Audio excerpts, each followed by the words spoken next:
Ethan never planned to betray his marriage. That was a thought echoing in his mind as he stood in front of the bathroom mirror, adjusting his tie before leaving the apartment. His reflection looked older than he felt. Dark circles under tired eyes, shoulders weighed down by responsibilities he had once welcomed with pride. 10 years of marriage had passed quietly, not with explosions, but with silence. The kind of silence that creeps in when conversations turn into logistics and love becomes routine. Just a party, he told himself. One night. It was a colleague's birthday. Music, drinks, laughter. Nothing dangerous. His wife, Claire, had decided not to go, claiming a headache and a long week at work. She kissed him on the cheek before he left, a gentle, familiar gesture that felt comforting and unbearably heavy at the same time. The party was already alive when Ethan arrived. Lights glowed softly against brick walls, music pulsed through the air, and people moved freely, careless, unburdened. Someone handed him a drink, then another. Slowly, the tension he carried every day loosened its grip. That's when he saw her.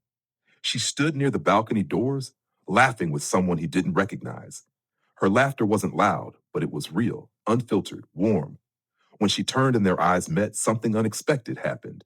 Not desire at first, recognition, as if they had known each other in another life. Her name was Lena. They started talking about nothing, then everything. Music they loved, mistakes they regretted, dreams they hadn't said out loud in years. Time folded in on itself.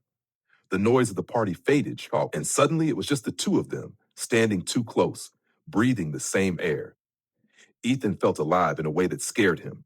He should have stepped away. He knew that. Every moral instinct screamed at him to leave, to go home, to be the man he had promised to be.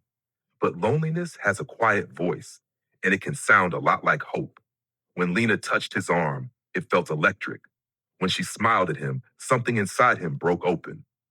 That night, nothing physical happened, but something far more dangerous did. They exchanged numbers. Days passed, then weeks.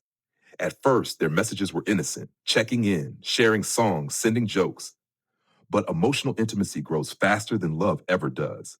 Ethan found himself waiting for his phone to light up, smiling at messages he hid from his wife.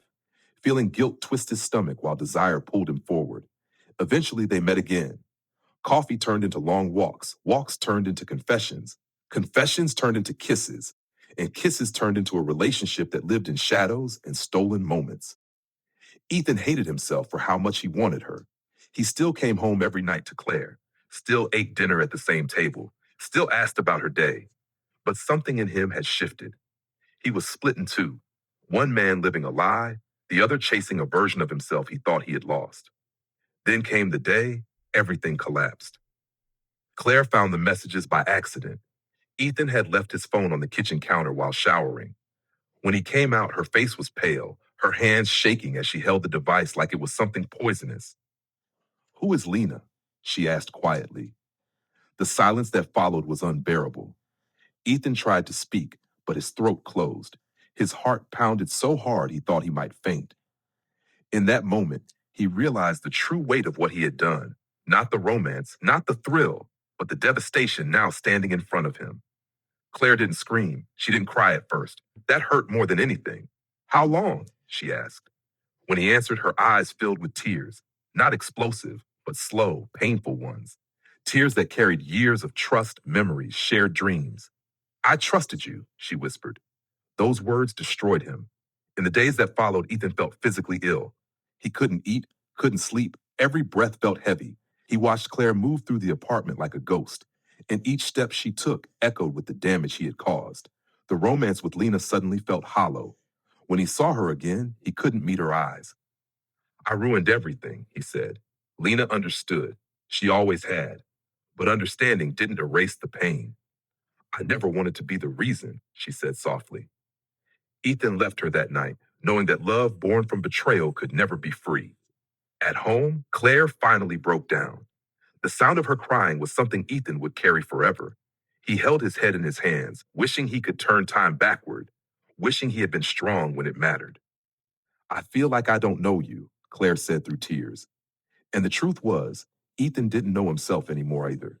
Weeks turned into months, therapy sessions, long silences, painful conversations. Some days, Claire considered leaving. Some days, Ethan thought he deserved it.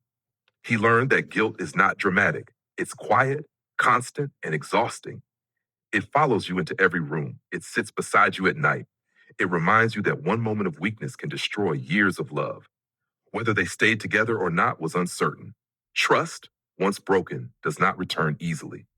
But Ethan would never forget the lesson that a single night, one choice can change the shape of a life forever. And that the worst pain is not losing love, but realizing you were the one who let it slip through your hands.